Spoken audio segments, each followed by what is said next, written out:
We're going to be spending some time. All right? Come in here playing.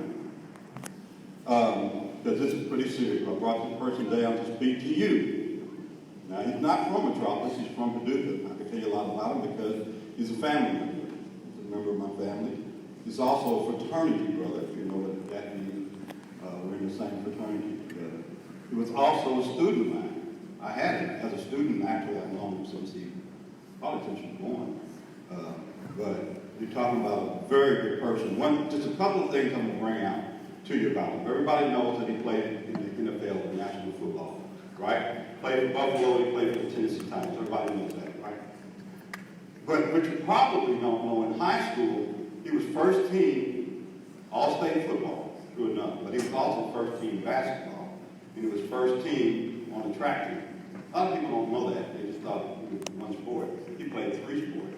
He did this by being an honor student and actually having close to a 4.0 grade point average, which is what he went to college with. It wasn't on a football scholarship, although he went to college to play football. He went to college on an academic scholarship his first year, anyway, to have that option. The thing I remember the most about George Wilson is that he liked math. Math was his favorite subject. And I know that group that I've been going to the classroom talking about percentages and that kind of thing. He'll tell you maybe a little bit about how math is in his life every day when it comes to counting his money. You can have money, but you'll lose money if you don't know what to do with it. If you don't know the math and how to take care of it and how to make money grow for money, then you won't have any money. That's why it's really important in that math class to listen to what's going on. Who knows, maybe one day you'll have some money you need to know how to take care of it. The other thing I'll tell you about Mr. Wilson before I turn it over to him is that he's kind. He takes care of the community that he came from, which is Paducah. He's always taken care of Paducah Tillman High School. I think the world of one of my favorite family members. And without further ado, I'm going to show just a short video and I'm going to turn it over and let him tell you about himself.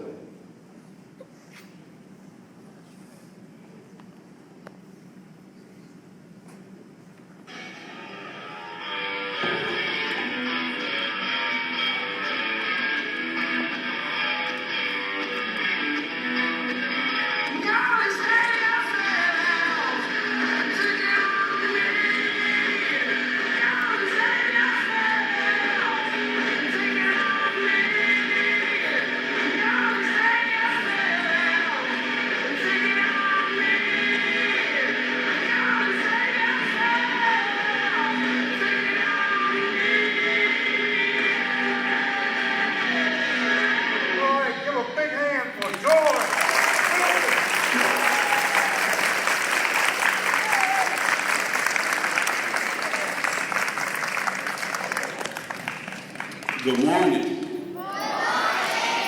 Good morning. Good morning. There we go. For a second there, I thought you guys was ready to go back to class already. So I appreciate the energy that you guys just gave me. Thank you, Mr. Davis, for the introduction. As he said, he's my cousin. And I want you guys to know something. Before he started his job over here, he asked me would I be willing to come and visit you guys. So before a lot of you got a chance to have him as your assistant principal, he already was trying to create this opportunity today. So thank you for Mr. Davis for reaching out several months ago to try to make this morning happen. And thank you for the faculty and the staff here for extending me a few moments to be able to come and visit with you and your kids. And so as Mr. Davis said, I'm George Wilson. I'm born and raised from Paducah, Kentucky. Grew up, my mom was a single parent, had an older brother and a younger sister, and my older brother played college football at the University of Kentucky. I went to University of Arkansas and played football, and my sister went to Western Kentucky University on a track scholarship. And so growing up in our household, my mom always kept us busy with something. From the start of school to the end of school, we were involved in all sorts of athletics and everything because she believed that playing on a team, in a team sport, would not only teach you a lot about sports, but it'll teach you a lot about yourself and about life in general. And so a lot of my upbringing was around, sports, team sports environments and everything, and it really paid great dividends for me. And so, where my fourth graders at? Good, okay. I was your age when I decided that I wanted to play professional football. I was your guys' age. And so, from that time until you saw those plays, until that moment, there was about a 16-year gap. None of you in here are 16, right? Okay, good. None of you are 16, but that's a 16-year gap, okay?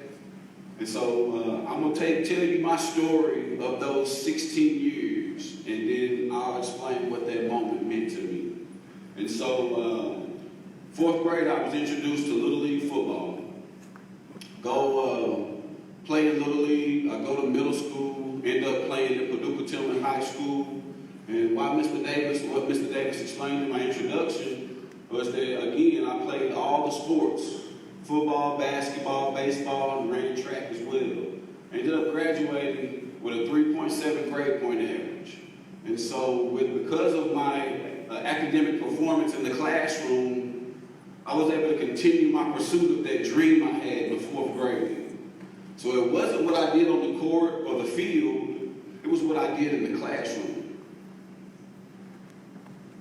Guys, I can't express to you enough how your education is the key to all your dreams. You can be the fastest, you can jump the highest, you can be the strongest, but if you don't have it up here, if you don't have that same desire and passion and work ethic in the classroom, then you're just going to be somebody with a lot of potential.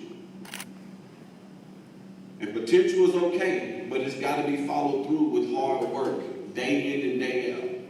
And a lot of us only want to work hard when it's fun, when it feels good, when we feel our best, when we're winning, or when it's going our way.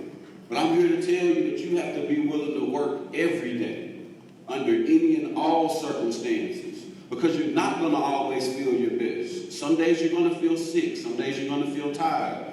Some days people are going to be getting on your nerves. Well, you can't let that come between you and your dreams. Because there are a lot of people out here that have the same dream as you. There's a lot of kids out here your age that want to do the same things that you want to do and be the same things that you want to be. And there's going to have to be something that you're going to have to do and be to distinguish yourselves, to stand out and say, hey, I deserve that opportunity. But you're in control of your destinies right here, right now. You got an opportunity each and every day to build your dream, to lay a block into the foundation of your lives. And that's what your education is. It's a foundation for the rest of your lives. Anybody ever built anything? What's the most important part of a building? Is it the roof or the foundation? Somebody want to tell me why the foundation is? You right here, sir. There you go. He said, but it's the most important part of the building because it holds it up and it supports it. And that's exactly right, young man. And if your foundation is faulty, if your foundation is shaky, when you come up against a windstorm or any type of turbulation, it's going to crumble.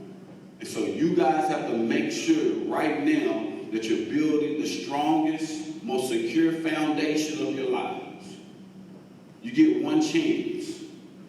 You get one chance, all right? And so I end up graduating from Paducah Tillman High School. I go off to University of Arkansas.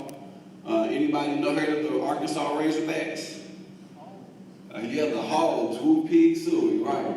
And so I go to the University of Arkansas on an academic scholarship. I walk on the football team.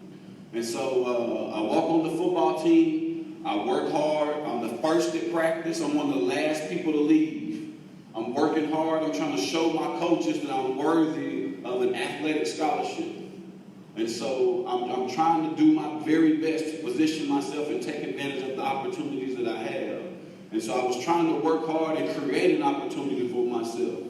And so by the end of my freshman year, going into my sophomore year, I was blessed to have that athletic scholarship. And my mom and I no longer had to cover the outstanding cost that was left over from my academic scholarship. And so ended up graduating from Arkansas with a business degree.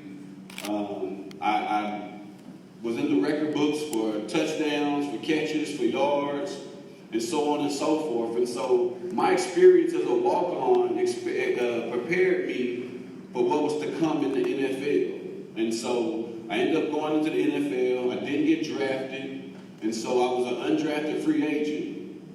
And so my time as a walk-on in college prepared me for what life as an undrafted free agent would be in the NFL. And so oftentimes in life, we're put in positions early in life to groom you and prepare you for the next opportunity, for the next step. And so I go into the NFL. I originally with the Detroit Lions. I'm there for about 6 months. I ended up going to the Buffalo Bills right after that. I spent 8.5 years in Buffalo, some of the best times of my life. And so while I was there, I had to make a position change. And I had to change from wide receiver to defensive back to play safety. And so I'll tell you right now, if I don't make that change, I'm not standing here talking to you guys today. And most times in life, change is uncomfortable. I'm going to spend a couple minutes just talking to you about that. Because you're going to constantly be changing in life. Whether it's physically, mentally, emotionally, spiritually, you're going to be experiencing change. We're experiencing change outside right now with the seasons. Well, I'm here to tell you that, guys, when you're changing, many of you are growing. Let's use that as an example first. Many of you are growing. You're going from being small kids to young boys and girls. And that your knees hurts, your back hurts, your joints hurt. That's change. Change is uncomfortable. But due to that uncomfortable feeling, you benefit from growing taller, from growing stronger. And so you have to learn in life to be comfortable being uncomfortable. Let me say that again. You're going to have to learn to be comfortable being uncomfortable. And so even though I was able to play 10 plus years in the NFL, I'm still a young man. And I still have to adjust to life after football. That's a change for me. That's something that I'm having to learn to be comfortable in. Because I'm never going back to that part of my life. And so I'm telling you from personal experience that change is hard. I know it is, but we must embrace it. It's for our best interest. And don't shy away from something because it forces you to stretch yourselves beyond what you've ever done before. We all have to experience it. We all have to go through it. And so I make that position change. Nobody guaranteed me anything. All I ever asked for was a chance. And that's all we can ever ask for in life, is somebody to give us an opportunity to prove ourselves worthy. And so I make that position change. I go into training camp. I work hard day in and day out. I end up making the team as the third string safety. Many of you play sports. Everybody wants to be a starter, right? Right? We all do. I ended up making the team as the third string safety. That means there was 2 other people in front of me. 2 other people, but you know what? I was thankful that I still had a job. I was thankful that I still had an opportunity. And so even though I was third string, I prepared like I was the starter. Because you never know. One day I'll get my chance. But if I'm so frustrated and mad because I'm third string, then when I do get my chance, I won't be ready because I spent all my time being mad and frustrated. So all I can do is control my attitude, my work ethic, me being a good teammate. And by the 4th game of the season, just 4 games, there's 16 games in the season. So with a quarter of the season played, I go from being from the 3rd team safety to the starter. And that play you saw on against Dallas, we're going to go back to my 4th graders when I told you that's when I had my dream of playing in the NFL. To that play against Dallas on Monday Night Football, it's the 3rd play of the game. There's a 16-year gap between that moment and when I first had that dream. That's 16 years of blood, sweat, and tears, of good decisions and bad decisions, of wins and losses, of successes and failures. But you know what? That one moment made those 16 years all worth it. To be able to have a dream, to work diligently day in and day out, and taking steps toward that dream, and being able to realize it and experience it, and sharing that dream with my teachers, my coaches, my parents, my former teammates. It was like a piece of heaven. And it was such an emotional time for me. I watched it over there and I almost had tears in my eyes. Because I knew the number of days that I worked and the number of prayers that I prayed in my bed. And that's why I'm here with you guys today. Life is hard, but it's fair. What you put into it, you will get out of it. So if you don't try hard, you won't get much.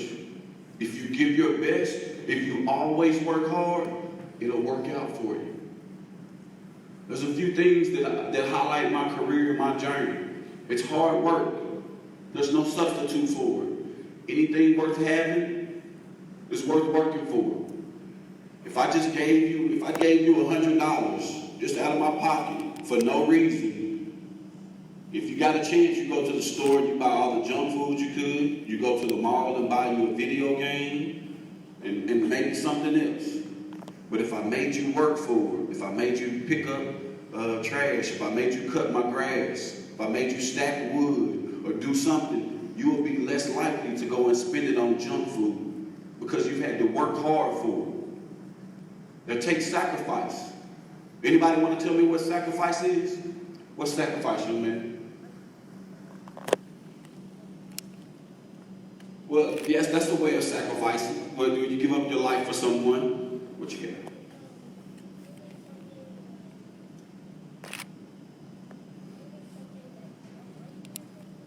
Okay, you're close. You're very close. He said giving something that you don't want. What you got? Taking a risk. Yes. What you got, sweetheart? There you go. That's what I was looking for. She said giving something up in exchange for something else.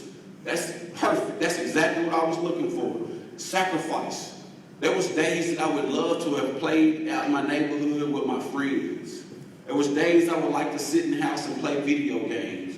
But again, like I told my 4th graders, I had that dream when I was in the 4th grade. And so I had it in my heart that every day I was going to take a step toward that dream. And so that means that I couldn't always play with my friends. I couldn't always play video games. There was a lot of days that I trained and I worked by myself, alone, just me and my dream. Because it didn't matter that nobody else believed. As long as I believed, as long as I kept the faith, as long as I held on to that dream, that was my motivation day in and day out. Because if I don't believe, then why in the world should somebody else believe? It does no good if you don't believe. And so that sacrifice, those sacrifices that I made, was a part of my investment in myself and in my dream. Another, accountability and responsibility, they go hand in hand. how you manage what you have right now, how you treat people when you're experiencing success, being responsible, being accountable, doing what you're supposed to do, being where you're supposed to be. Right now, you guys have homework that you guys have. When you show up to class every day and you don't have that, you're not being accountable. You're not being responsible. These are things that you guys have a chance to practice right now. And the habits that you form right now will follow you the rest of your lives. Anybody ever quit anything? It's okay.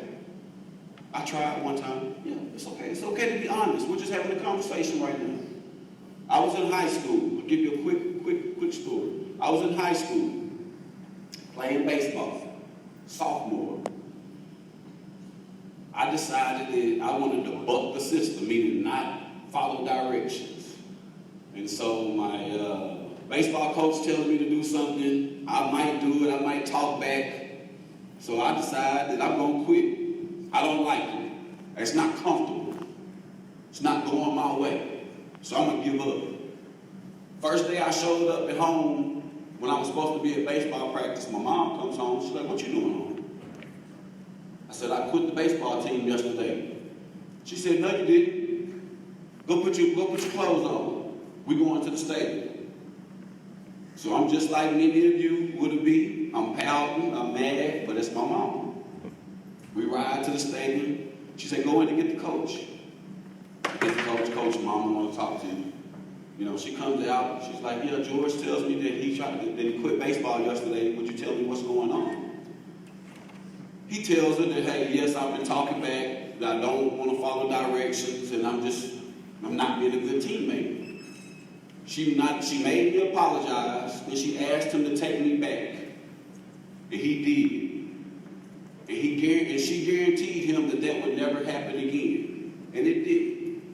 But my mom was trying to teach me a valuable lesson about giving up or quitting. Because when you start quitting the first time, it becomes easier the second time. And even easier the third time. And before you know it, you'll become a quitter in life. You'll quit on your job. You'll quit on your family. You'll quit in your relationships. You'll quit on your community. And that habit that you started when you were young will follow you your entire life. So always finish what you started. Always finish what you started. And the last attribute, consistency. Anybody want to tell me what consistency is? What you got, young man? Something that keeps going over and over again. What you got? How you are all around. Can I get one more? What you got, young man? You're going to play football. Yeah, you can apply it to football. So consistency is setting a standard and meeting that standard every day. Matter of fact, I'm setting a standard and meeting or surpassing that standard every day. And so, you have to. Now again, not just when you feel good, not when the circumstances are perfect, and not when you're just winning. You have to do it consistently every day. In the classroom, at home, on your sports team, in your debate club or the academic team, in your neighborhood, in your community, in your church. You got to do it right every day. My college coach used to tell us in college, you're either getting better or you're getting worse every day. Well, I'm going to tell you, you're either taking a step closer to your dream or you're taking a step back away from your dream each and every day. You get to decide. You get to decide. You get one ticket on this life, on this journey we call life. One ticket. There's no do-overs. It's not like Xbox or PlayStation. When you don't like the way the game is going, you hit the reset button and start over. Life is not that way. You get one chance. What you do with it is going to be based on your decisions or the decisions that you allow other people to make for you. You get one chance. Make sure you're making good choices. Make sure you're choosing good friends. Friends can help you, but friends can also hold you back. Anybody ever been on a boat before? What does that anchor on the boat do when you drop it? It stops it and it holds it in place, right? I'll tell you, your friends are like that anchor. They can hold you up. They can also hold you down. You decide. You decide. But I'm standing before you today as clear-cut evidence that all your dreams are possible. No matter what they are. Let nobody tell you, don't let nobody tell you that they're not possible, that you're not good enough, that you're not smart enough, that you're not strong enough. Don't believe them.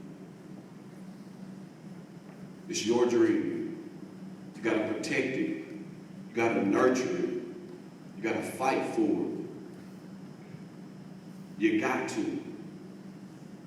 If you want to yield the fruits of your dreams, you got to nurture it. Anybody ever garden before? Anybody ever had a garden before? You had a garden before? You done planted something? When you put that, do you just put the seed in the ground and just walk away and never come back? What do you do? Just tell me. You water it. You pull weeds from around it. That seed in the ground is your dream in your mind, in your heart. And you got to nurture it. Like you said, you put water on it, you pull weeds, you give fertilizer to it. Because if you ever want to see it grow and blossom, you got to do it. You got to do it. Thank you for your time. Thank you for your time. Thank you for your undivided attention. You guys have been very, very attentive. Your teachers and your faculty should be very proud of you because you've represented them well this morning, young boys and girls. So thank you so much for your time. If anybody has any questions, we'll open the floor now and I'll answer whatever you got for them. If you have questions, you raise your hand. We're not going to blurt anything out. I'll come over to you with the mic. There's no such thing as a stupid question. Anybody laughing? Start laughing at somebody's question, I'm going to take you out. Everybody understand? Know the rules of the game? Nod your head. All right. Stand up. Why did you start playing football? Why did I start playing football? It was in my blood. My older brother played. My dad played. All my older cousins played. And so I grew up chasing my big brother. And so I followed him everywhere he went, even to football practice. And so he blazed the trail for me, and I followed in his footsteps, and that's how I got into football.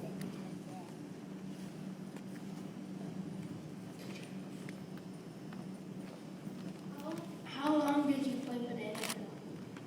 I played 11 years. 11 years.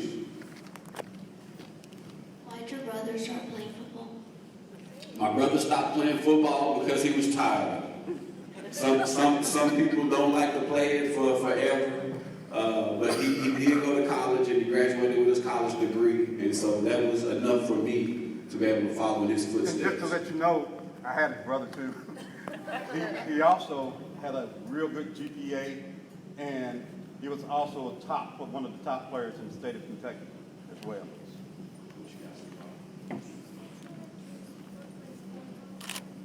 She asked, do I try to still play sports often? No.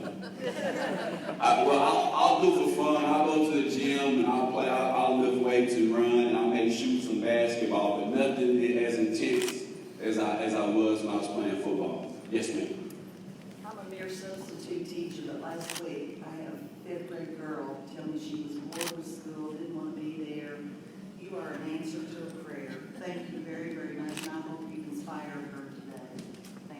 Thank you. Hey, for those of you who are bored in school, what would you be doing at home if you weren't in school? All your friends are here. There's nothing on TV during the daytime. I can tell you that right now. So like, don't be worried about it. If you're bored, you're probably not paying attention to what the teacher's talking about. Because he or she is giving you a lot of information. So if you're bored, you're probably not paying attention.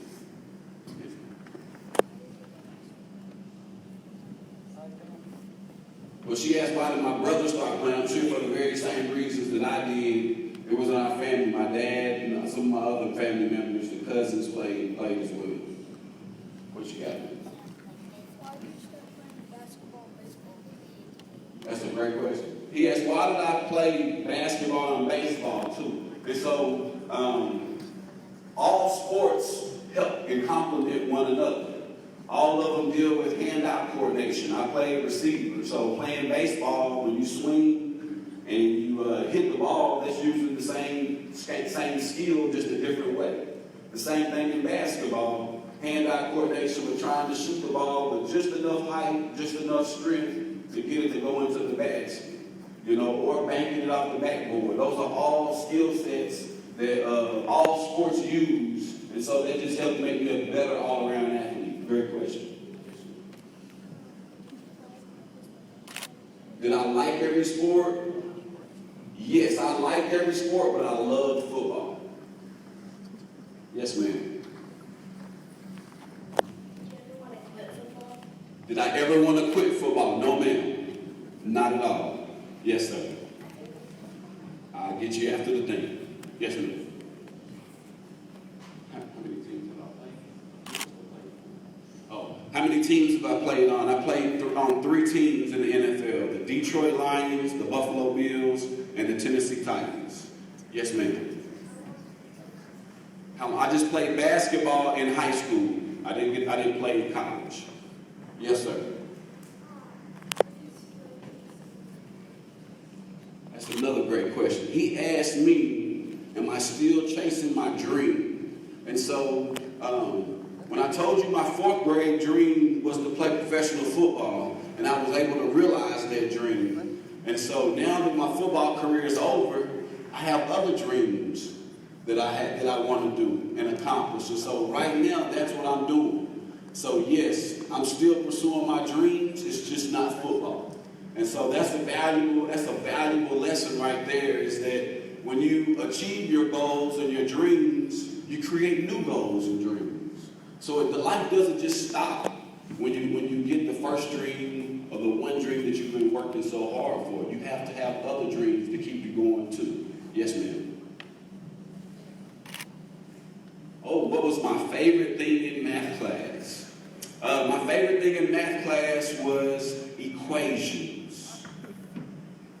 The things you have in the parentheses, and you got to go through the process of what do you do first? Do you multiply or divide? Do you subtract? Do you do what's inside the parentheses, what's outside of it? Because that's called critical thinking. That's called critical thinking. So you have to learn the steps in order to execute those things in a math problem, but the same skill of being able to think critically applies to all aspects of your life. That's a great question, sweetheart. Thank you for asking that. Yes, sir. What was it like playing football? It was painful. How about that? Every Monday, I'd limp around my house. I'd grab my back, or I'd have to go sit in a tub of ice cold water for like 15 minutes. Anybody ever did that? Oh man, those ice baths are not fun. Not fun at all. So yeah, I can say, if I described it in one word, it was fun, but it was painful too. What you got, young man? Why did I quit football? Well, in football years, I retired at 34. That's a dinosaur in football. Football's a young man's game. And so when I played 10, 11 years, the amount of money that they have to pay me is a lot more than they have to pay a younger person. So they try to go to save some money and hire somebody that's younger than me. What you got? Can I dunk? I could dunk. I can't tell you if I can do it right now. I'm not even going to try to embarrass myself. She's going live over here, so I'm not even about to get the internet footage on me like that. What you got, young man? Have I ever got into a fight? Not a fist-throwing fight, but like I've gotten to altercations, yes. Because you're in a competitive state of mind. You're protecting yourself, you're protecting your teammates, and but when the game's over with, you shake hands and you go your separate ways. It wasn't anything personal. I like playing for the Buffalo Bills the most. That was the most fun. What you got, young man? No, my playing career is over with. I'm done. I'm here talking to you guys, man. Yes, ma'am. She asked me, what do I like about science and social studies? I'll go with social studies first is your history. It's history. History, you got to learn where you've been and learn where you've come from, because that's going to help set your path straight on where you're going in the future. So either you don't want to repeat the past, or you can create a better future for yourselves. And so you can gain a lot of insight and inspiration about history, especially history of your family, history of your country, history of your school, and so on and so forth. And so with science, it's very similar to the math question. I like processes. So think about science. You have the scientific method, or you have the process of photosynthesis. Many of you don't know this, but I have a farm right across the river in Kentucky. And so something that I learned in science class, like I just mentioned, the process of photosynthesis is something that I have to practice right now in growing the things that I have out on my farm property. So, but I love processes, because in a process, you can't eliminate a step without compromising the end result. And so in science, everything matters. Because if you take something away or change something or do something different, you're not going to end up with what you're supposed to have. All right, going to go 4 more questions. 4 more questions. What was it like when you got hurt? What was it like when I got hurt? My most painful injury I ever had was I've had 2 broken ribs. And I've had surgeries. I had surgery on my shoulder and my knee as well. But by far, the most painful was my 2 broken ribs. Because think about this, for a whole month, I couldn't cough, I couldn't laugh, and I couldn't sneeze. Because every one of those things caused it to hurt even worse. So those were the most painful injuries. That's the most painful injury that I had. Yes, ma'am. Yes, I played the Packers. They beat us pretty good. That was when Aaron Rodgers was young. That's your team? Aaron Rodgers, yeah, he's the man. He's the man. Yes, ma'am. Okay, so when I was in Detroit, my number was 19. When I was in Buffalo, it was 37. And when I was with the Tennessee Titans, it was 21.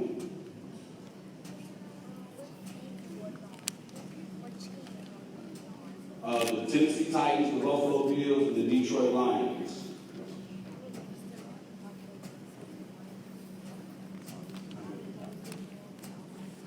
Okay, I'm not for sure of the grand total, but I didn't win a Super Bowl, and that's what I played the game for. I wish, that's one of my only regrets, is not being able to win the championship. Oh, it was at Purdue too.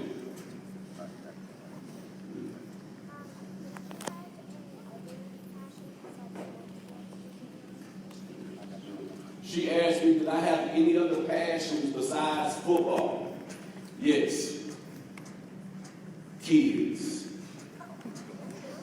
You guys are my passion. What I'm doing with you guys right now is one of my passions. Talking to you, visiting with you. somebody that you can watch and play on television, or somebody you can play on the video game with. But I come from the same area of the country as you do. I come from a home environment similar to what you guys have. And so I want to come and share my story and my testimony with you so that you can have belief in yourself, your abilities, and your dreams, because I've been able to do that. And so my passion is to come and inspire young boys and young girls to be courageous and relentless in pursuit of their dreams and goals and ambitions. Thank you for that question. 2 more. Proud of you. 2004. That was my rookie year. All right, this is it. All right, let's make it good. Let's make it good. Let's make it good. We'll go to my older. Yes, ma'am. Did I ever do it? Yes, I did a family tree project in school. Is that something you guys are working on now? All right. That's fun. Again, that's about knowing your family history. If I would not have been able to do my family tree in school, I wouldn't know that I'm a 5th generation owner of the farm that I have. And so that goes back into the 1800s. And so that's one of the benefits of having a family tree is knowing the family heritage. And so that's a great project, staff members. All right, G, before you close, would you stand right there? I'm going to get a picture of the whole group with you. That way we don't have to do a whole lot.